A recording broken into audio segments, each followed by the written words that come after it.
Nesse vídeo nós vamos falar de mais um apócrifo. O apócrifo que fala da descida de Cristo aos infernos. São 12 capítulos da segunda parte do Evangelho de Nicodemos. Como na Bíblia nós temos o Evangelho de Lucas e sua continuação, que é o Atos dos Apóstolos. Também foi redigido um evangelho atribuído a Nicodemos, e depois uma segunda parte, também intitulada A Descida de Cristo aos Infernos. Este apócrifo, ele aprofunda a certeza da fé que está no nosso credo, onde diz que Jesus desceu à mansão dos mortos. Está lá na primeira carta de Pedro, capítulo 3, a partir do versículo 18. Portanto, esse apócrifo, ele vai aprofundar essa verdade da fé. E o que seria a mansão dos mortos? Nós temos vídeos já no canal sobre esse assunto.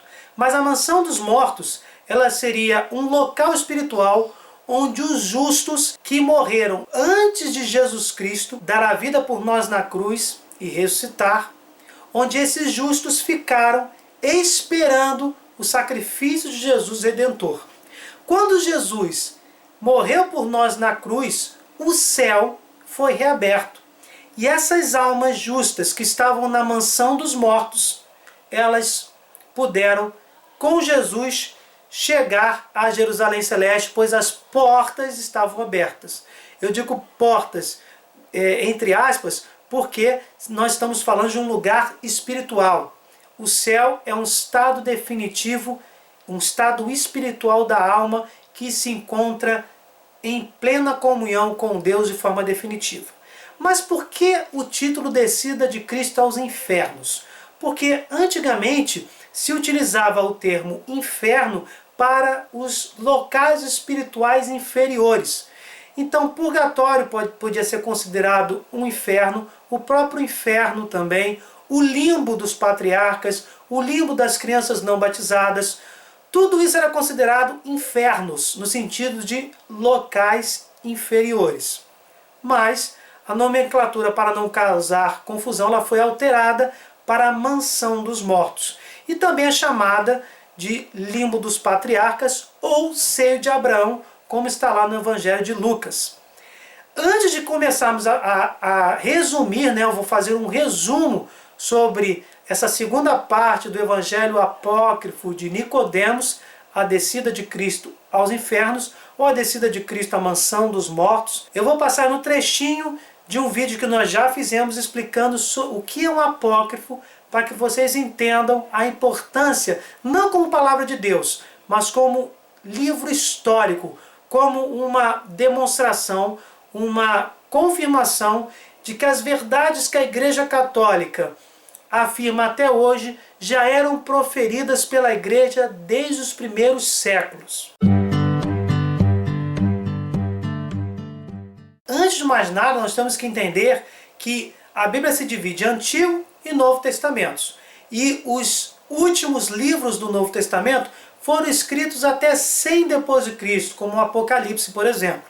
Os apócrifos são os livros que também trazem histórias sobre, por exemplo, a vida de Jesus, como a vida de Maria, fala inclusive de acontecimentos do Antigo Testamento, mas que por terem sido escritos em 200 depois de Cristo ou além de 200 depois de Cristo, eles perderam a sua legitimidade histórica. Por eles serem muito tardios, muito distantes dos acontecimentos da vida pública de Jesus, da vida dos apóstolos, da vida de Maria, eles acabaram sofrendo contaminação de seitas heréticas. E por isso eles não são considerados palavra de Deus, mas sim livros que têm o seu alto valor histórico, porque lembram de acontecimentos bíblicos, acontecimentos inclusive que a tradição confirma, como por exemplo a Assunção de Maria. A própria Bíblia, que é inspirada por Deus, ela dá valor aos livros apócrifos. Na carta de Judas, no versículo 9, está lá uma alusão direta ao livro apócrifo A Ascensão de Moisés. E no versículo 14, também da Epístola de Judas, nós temos um texto literalmente retirado do livro de Enoque, que também é um apócrifo. Portanto, o apócrifo, os apócrifos, não devem ser completamente ignorados, considerados, por exemplo, palavra profana. Não são palavra de Deus, mas são importantes para nós entendermos algumas coisas acerca da tradição, acerca de informações históricas, possuem uma legitimidade sem igual, porque apesar de não terem sido escritos antes de 100 depois de Cristo, foram escritos por volta de 200 depois de Cristo. Portanto, possuem sim o seu valor histórico. Vamos então à descida de Cristo aos infernos, segunda parte do Evangelho apócrifo de Nicodemos. Primeiro, Abraão, Isaías e João Batista estão na morada dos mortos, pregando sobre Jesus Cristo, citando suas missões, equivalendo-se fielmente às escrituras canônicas sagradas.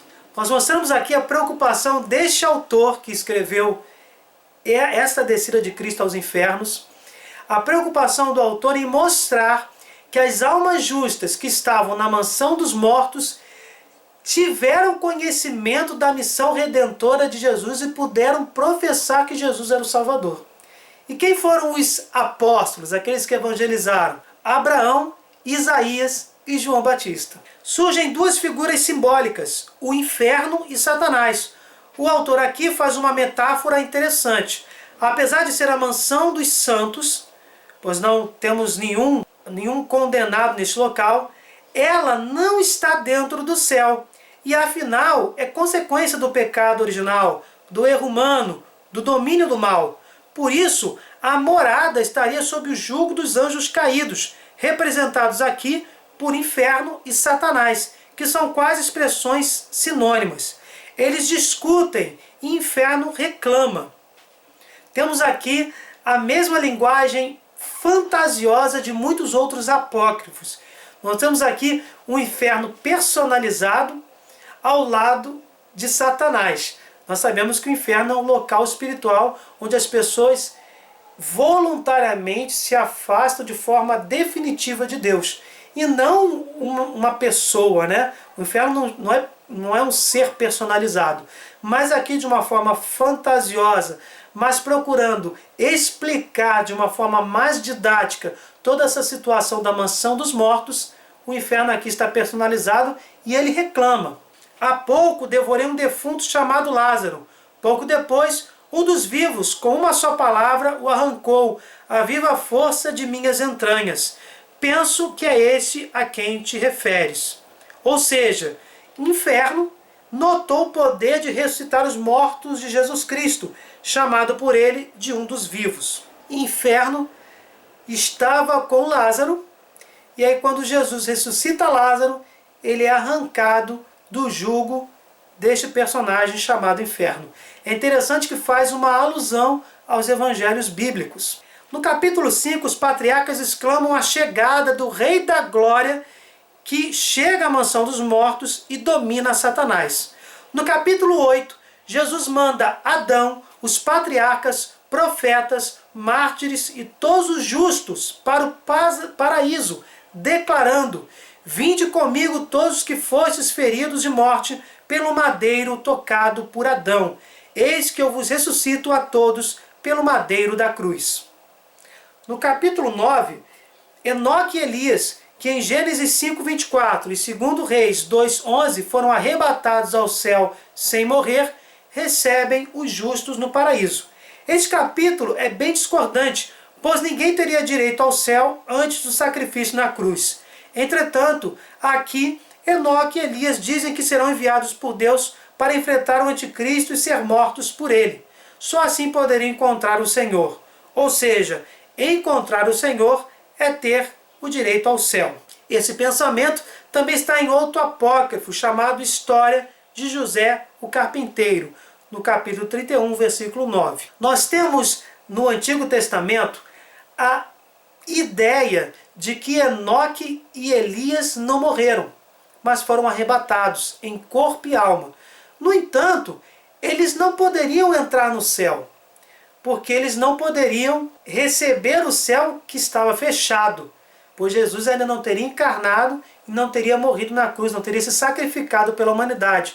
não teria assumido a natureza humana e vivido como ser humano. Dessa forma, aquele que escreveu a descida de Cristo aos infernos deu uma solução um pouco estranha.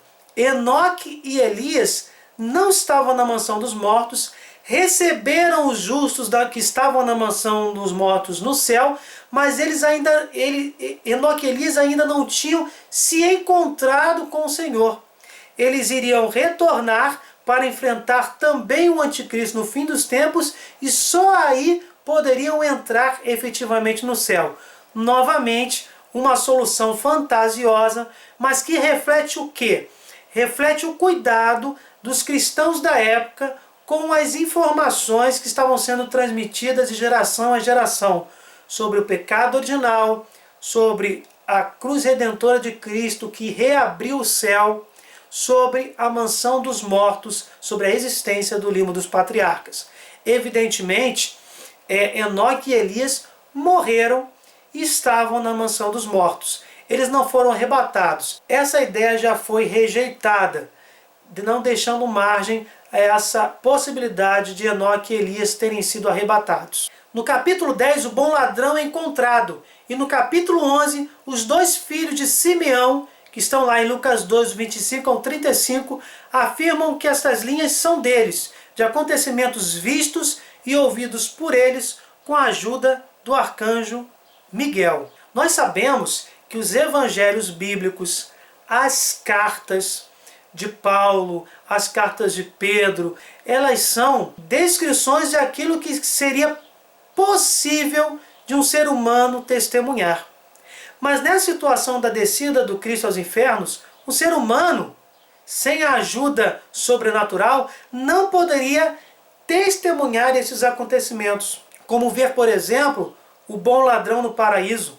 Como ver, por exemplo, Abraão, Isaías e João Batista evangelizando os justos que estão na mansão dos mortos, antes de receberem a visita de Jesus para os levarem para o céu. Todos esses acontecimentos estavam ocorrendo nas realidades espirituais, não no planeta Terra. Por isso, diz aqui que foram os filhos de Simeão que, com a ajuda do arcanjo São Miguel, conseguiram de uma forma sobrenatural testemunhar tais acontecimentos. Lógico, essa descida do Cristo aos infernos é um apócrifo.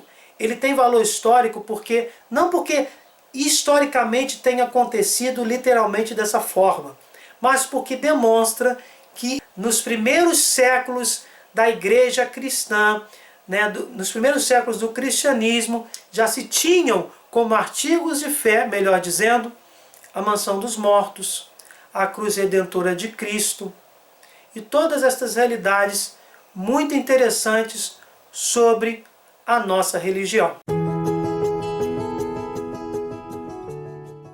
Esse apócrifo também é importante porque ele dá uma ideia das coisas maravilhosas que podem ter ocorrido após o sacrifício redentor de Jesus.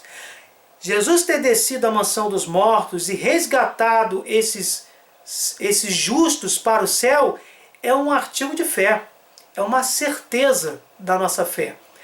A forma como isso aconteceu, ela é bem romanceada nesse apócrifo e nos leva a refletir mais sobre as realidades espirituais.